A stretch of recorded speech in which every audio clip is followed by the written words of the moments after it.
How are you all? Good evening, sir. Okay, so how are you all? Are your preparations are good one? Fine, sir. Preparation are also good. Okay, so this is about Nasir. Yes, sir. What about others? Okay, so today we'll be discussing one of the important topic of NABARD grade A.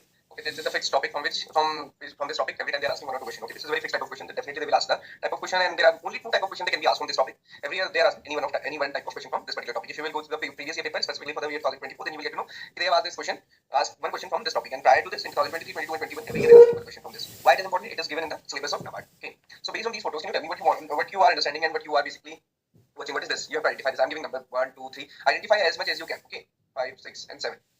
So we'll start discussing from here only. And you have to identify what are these. You can use mic, you can use the chat box. You can mention it in the chat, what is this. Okay. Life cycle of, sir. Yes, Pankaj. Life cycle of a crop, like from preparing field to sowing the seed and harvesting it. No, sir. These are the seeds, sir. These are the seeds. No, sir. Okay. 1 is the lotus, 2 is wheat, and 3 is pomegranate, 4 is walnut, and 5th is tomato seedling, and 6th is sugarcane, and 7th is potato tuber. You are from the agriculture background? Yes, sir. Okay. Anyone who is not from the agriculture background, who is from the non-agriculture background or the general background, finance IT or any other? Anyone? From the finance. Sakshi is from the finance background. So BTech. Lucky is from the IT. Who else? Who said BTech? Ajay. The me Pankaj. Pankaj, okay. So why I'm saying this and why I'm asking this, because for Nasir it is easy, and for rest of all students who are not from the agriculture background, it is again difficult to remember and to understand. Okay. So basically, Nasir mentioned that every picture is showing the seed. Okay. Now let us understand one by one. Okay. So this is the lotus seed. Okay. This is the lotus seed. And this is the lotus seed is this part. Okay. This is complete flower. This is structure basically formed when the flowers. Every image is not showing the seed basically, but what it is showing how the plant is getting propagated. Okay. How basically we can reproduce the plant. One method may be directly from the seed, and other thing may be seedling. Other thing may be any vegetative part of the plant like these two. Okay. What is this? So specifically for the picture number 5, 6, and 7, we can say these are not directly the seeds of the plant, but these are the methods, or we can say any part of the plant which is used for the propagation. Okay. So seed. What is the use of seed? Seed is again used for the propagation. Propagation means we get it from other means also. Okay. So what you need to understand is, friends, there is something which we call seed production. Seed production involves any method of seed propagation, whatever we are using. Many of them we are also using the roots. We are also using difficulty in understanding what is the ovule and what is fertilized ovule. Okay. So and in general definition, according to the Seeds Act, it is any propagating material is known as a seed. Fertilized ovule is a part of ovary, the female, or basically we can say the female flower. And when the pollen is a male part, when ovule is fertilized by the pollen grain, they basically both the chemical get fused, then the structure will form is known as a seed. And outside the seed, it is a ovary, and fertilized ovary is known as a ovule. So this is a botanical definition. Okay. So now I hope that all of you now can understand the seeds are basically used for the propagation, but not only the seeds can be used for the propagation, there may be any other method also. बहुत सारी method हो सकती है जिनसे एक plant से दूसरा plant लगाया जा सकता है, but basically seeds are for the propagation only. Okay, is it clear everyone so far? Okay, now we move to the further. Today our topic is seed production in detail. Okay, now there is again question comes, how it is different means when we are growing a crop for the feeding purpose or for the food purpose, and how it is different when we are growing it for the seed production. Okay, so this we will discuss today. Now let us see what kind of question can be asked. This is one type of question. What is the color of the certified seed tag? Certified seed. So it is kind of classification of seed, okay, categorization of seed based upon the qualities. Okay. Another type of question may be, what is the generation system followed in India for the seed production? So there are 3 generation systems, and many of them they are asking from this generation type of system question. This year also they ask question from the generation system. Okay. Abhi, I'm not giving you the answer. Then after completing this topic, we'll come again and then we'll see whether you are able to give this answer or not. Okay. So botanically, as I told you, fertilized ovule is known as seed. Okay. So this is the part of a flower which is known as an ovule, and this is a stigma, style, and this ovary. Okay. This is the complete part ovary, and inside the ovary there is a ovule. Okay. So you need to understand this much only for this particular topic because this is a general topic. These are the anthers, and anthers carries the pollen grain. So pollen grains कहाँ पे आते हैं stigma पे, and they get fertilized, and then यहाँ पे growth होती है, and then ये पूरी ट्यूब यहाँ पे बनती है pollen tube, and they finally fertilize the ovule. तो इसको बोलते हैं fertilized ovule is known as a seed, and this part is known as a ovary. You can see any flower के जो petals sepals होते हैं ये विदर हो जाते हैं, उसके बाद क्या बन जाता है, fruit बन जाता है. So this is the simple process of formation of seed as well as fruit. Okay, so this is the botanical definition. Fertilized ovule is known as a seed. Now what is the definition according to the Seeds Act 1966? There is a Seeds Act. Okay, so because हर चीज को regulate करना पड़ता है. For the regulation of seed, it is a Seeds Act. What is the Seed Act basically saying? Seeds means any of the following classes of seeds which are used for the sowing or planting. Okay, which are used for the sowing or planting. So the seeds of food crop, including edible oil seeds, seeds of fruit and vegetables. Food crop means any commercial crop which we are growing, any food crop, cash crop, commercial crop, any kind of crop, whatever we are growing. Edible oil seed of fruits and vegetables. Then the cotton seeds of cattle fodder, whatever fodder we are giving to the cattle, उन्हें कैसे grow करना है, तो उसके जो seeds है वो भी seeds की definition में आते हैं. And it includes, देखो ये basically ये 3 part क्या बताते हैं, ये तीनों parts केवल seeds के बारे में बताते हैं. But if you will see this part, this is a broad definition. When I'm saying a broad definition, what does it mean? It includes the seedlings also. It is not necessarily always we are sowing the seed and then the seedlings will emerge and grow growth. Many a time, but we are raising the nursery, and then farmers are purchasing seedlings directly. They are not purchasing the seeds. Because many a time it is very difficult and it is very costly to purchase the seeds. If you will see, जो vegetable के seeds होते हैं, they are very कैसे होते हैं, बहुत ज़्यादा हल्के होते हैं. 100 grams of seeds की cost होती है 10,000, 20,000, even 50,000 1 lakh. Okay, so उसको बहुत handle केयर करना पड़ेगा. आपके टोमेटो के seeds देखो बहुत छोटे होते हैं और ड्राई तो बहुत हल्के होते हैं. So it it is better for the farmer to raise the seedlings या फिर directly seedlings purchase करके. Similarly, tubers, potato बंद करो. seeds, potato को ही cut करके sowing किया the bulbs. अच्छा, In काम. case of onion, rhizomes in case of garlic. बंद नहीं करो, आपका फ्यूचर है इसका यार, मेहनत करो. Garlic and onion. Rhizomes in case of turmeric, you can say in case of ginger. And roots, we are using the roots specifically for the grasses. Okay, grasses is propagated via the roots. Cuttings and all type of garb and any other vegetatively propagated material or food crop or chemical. Okay, so anything whatever we are using for the propagation method comes under the seeds side 19. Is it clear so far? If you have any doubt, please tell me, because this covers a very important in the first part of this particular topic. Is it clear to everyone? Okay, whether you are able to understand the botanical part or not, that is again okay, but you need to understand this. Yeah, anything, whatever is used for the propagation comes under the definition of seeds. Okay, so it is not necessary to botanically seed करेंगे वही seed होगा. Seed eggs cover everything under the category of seed. Okay, it is basically a propagating part. Is it clear? Yes or no? Yes, sir. कथा होती है ना, कथा में बाबा जी बोलते जो कथा चलते हैं राधे राधे. सारे लोग जो सोए भी होते हैं वो भी दोनों हाथ पकड़ के राधे राधे बोलते हैं. So basically that is what, that is a assertion to understand or to make everyone understand. क्या सुन रहे हैं? और कौन कितना एक्टिवली पैसिवली सुन रहा है? That is different thing, but you are listening at least. Okay, this is very short topic. There is no need to study anything beyond this particular class. If you are understanding, एक party complete हो गया, second part we are starting, third there are only 3 part of this topic. वहीं से question आता है. Okay, चलो moving forward.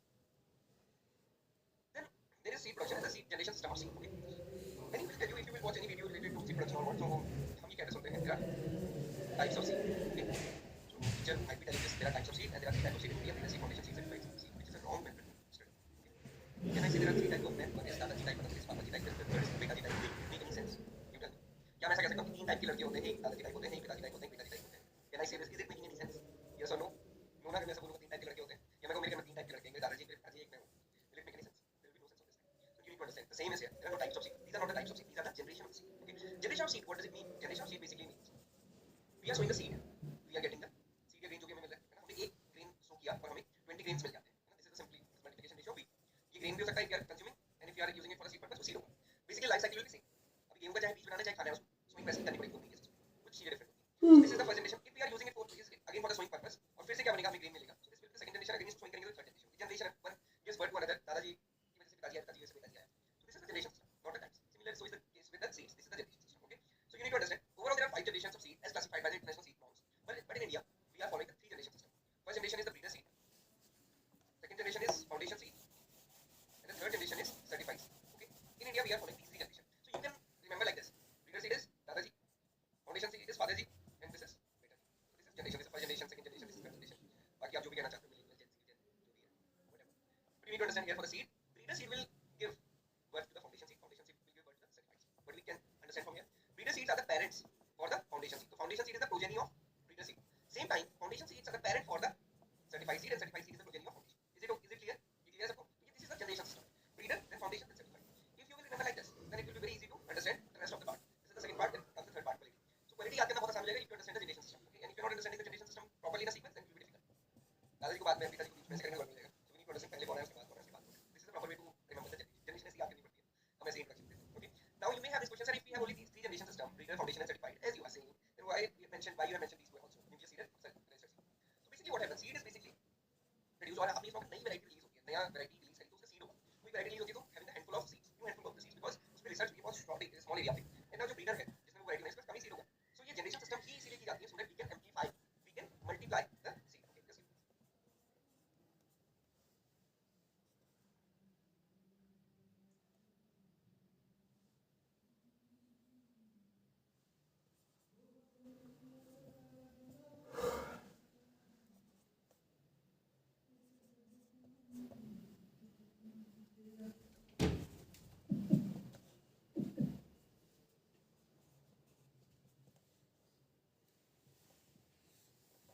मेरा दोस्त. कौन है बे? कल एग्जाम में आज क्या सुधर गए? एग्जाम कल है ना? कल ही आ जा फिर. हाँ? तो कल लिखना है एग्जाम में, अभी थोड़ी लिखना है. तो अब पढ़ना. अरे पढ़ाई का क्या है यार? मुझ कटिंग. मैं कर लिया पूरा. पूरा नहीं, बस कल ही पढ़ा ना. स्ट्रेट लाइन देखा, सर्कल, मैट्रिक्स. कल मैथ है. और वो टॉपर आया था पढ़ने तेरे पास? टॉपर आया था. किस टाइम आया था? शाम को. फिर मैंने बोला कि हाँ कर लो, मैं कैसा पढ़ा उसने? हाँ? कैसा पढ़ लिया उसने? नहीं, उसने बोला उसका क्या हुआ, उसने बोला अरे सुनो यार, तो कहीं तो रहेगा यार, सुनो. मुझे ने बोला कि हाँ, समझ बोलो. लिया. बोला हाँ, मैंने बोला फॉर्मूला सब याद है. हाँ बोला. मुझे ने बोला स्लो सेट का फॉर्मूला बता दो.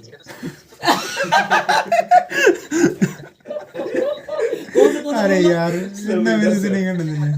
इंटरसेप्ट. हाँ इंटरसेप्ट ना जो काटती है नहीं दूसरे को हाँ 2 लाइन में तो काटती है काटती इंटरसेप्ट अरे यार तो फिर बोल्ड फिर बोला बोल्ड मतलब बोल्ड, हाँ बोल्ड, फिर बोल्ड हो गया। तो तुमने बोला नहीं कि एग्जाम में कुछ तीसरा बार हेडिंग मारेगा जैसे क्या नहीं, वो बोलता था कि 2 बार बैक लगा है, फिर तो तीसरा बार भी लगेगा कोई बात नहीं है इस बार थोड़ा टेंशन है। टेंशन देखो टेंशन बोलो अब तुम बोला टेंशन मत लीजिए पढ़ तो अच्छा रहता है तो टाइम तो 6 महीना टेंशन लेने से क्या होने वाला है देखो और सब थ्योरी पेपर ठीक है ना चलो मैं भी नहीं पढ़ता तो लोग घिस के बात वाला लेकिन मैथ में क्या लिखा है उसमें आंसर लाना यार बिना आए तो मेरे को इस बार नहीं एक बेनिफिट है, अगर अच्छे से मतलब कर पाए, जितना मतलब 2-3 पॉइंट अगर अच्छे से देख ले, चेक इधर ही होगा इनको पेपर, अभी से हम चेक करेंगे। हाँ, वो बोल रही थी कि तुम लोग अच्छे से पढ़ना, बस मतलब अच्छे से करना और फिर मैं देखूंगा।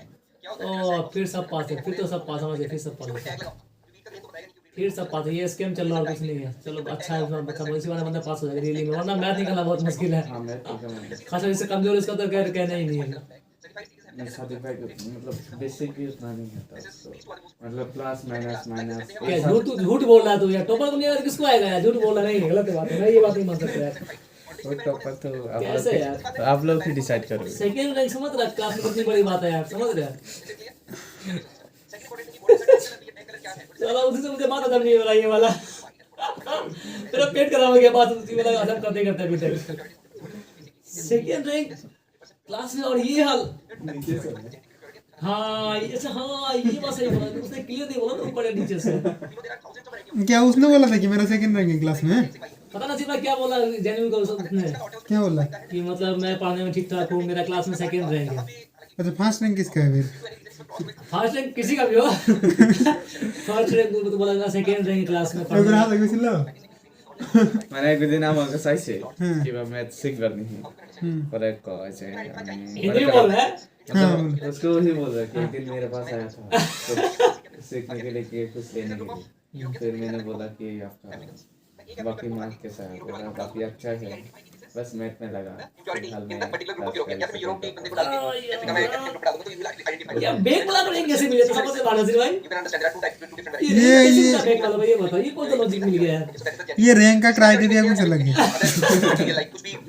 किसी ने के लिए मतलब फेल होना पड़ेगा ना एक तो फेल ही है बैग का मतलब क्या फेल ही है चाहे कोई भी हो मैं कोई भी देखो रैंक सिर्फ पढ़ाई का नहीं होता है बहुत चीजों का रैंक रहता है तो इसका क्राइटेरिया कुछ अलग है आखिर कौन सा रैंक हासिल कर लिया मतलब ये तो मुझे पूछना है तू बता तुझे पता है क्या तुझे पता है ये बता कौन सा रैंक हासिल किया उसने तो रैंक सेकंड रैंक किस मामले में मेरे ख्याल से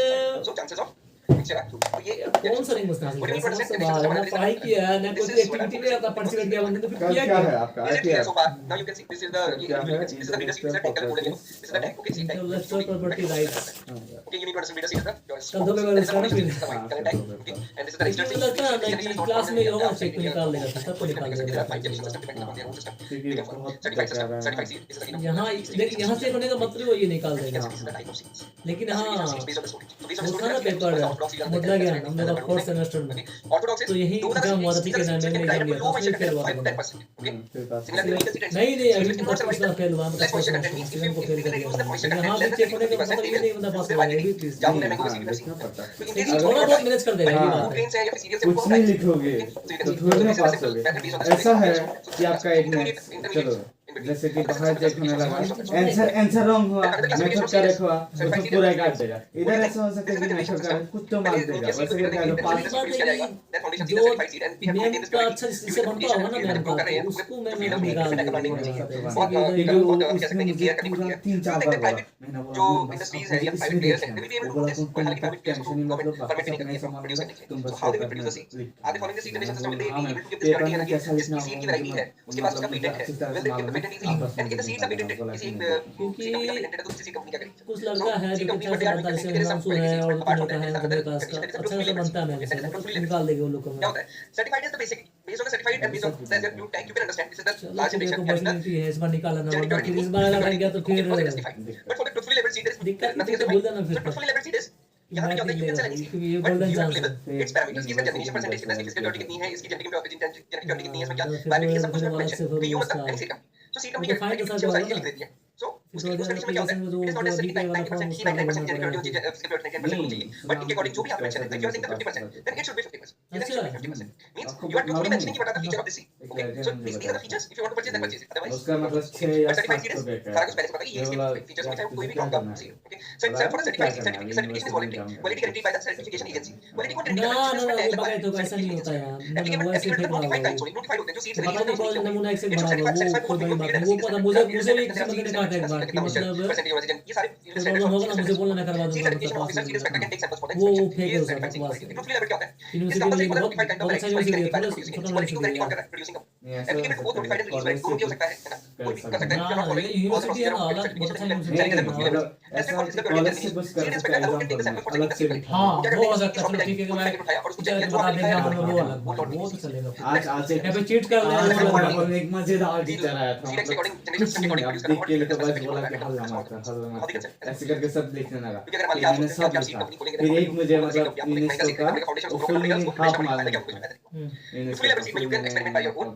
मतलब मैं बोलने वाला था कि मैं एक बता फिर मैम ने आके सबको बताया मैक्सिमम जो टीचर है ठीक ही होता है एक आध होता है मतलब नाटक करेगा ये नहीं होगा बाकी मैक्सिमम टीचर ऐसे ही होता है लिखो लेकिन मेरा क्या दिक्कत है ना मुझे मतलब ही नहीं था एग्जाम से हाँ मुझे भी आज वो नहीं हो रहा था फिर एक लड़की थी सब समझ आ गया यस और नो कुछ भी बता दो इज इट क्लियर यस और नो क्वेश्चन पेपर लिख के सीधा डाल दिया यस और नो मेरा क्या मुझे आया ना मैम के सामने दिख रहा बताते हैं आल्सो मुझे आया ना मैं किसी से पूछता नहीं इसको पता मेरा ये किसी मतलब ही नहीं है मुझे एग्जाम में मैं क्लास का अंदर कभी होता ना बैठा था मेरे बेंच पे पहले मेरा आज एक क्वेश्चन मतलब नहीं आ रहा था कुछ भी लिख दिया पर छोटा हो गया स्टडीज में नहीं एनवायरमेंटल स्टडीज स्टडीज का फिर परसों 500 यानी 24 को अच्छा तब मुझे बंटी मुझे बोल रहा था मुझे पता था ना मैं क्या बताऊंगा वो मैं पढ़ के भूल गया बस ये कि मैं बोल रहा स्टडीज तक क्या मीन मीडियन मोड इसमें से 2 क्वेश्चन आता है मीन मीडियन मोड पढ़ लो अच्छे से एक ही आता है 2 आता है पिछले बार आपका क्वेश्चन मैं सॉल्व किया वो 2 है और उसमें ऐसे भी 2 ही देता है क्योंकि फॉर्ड में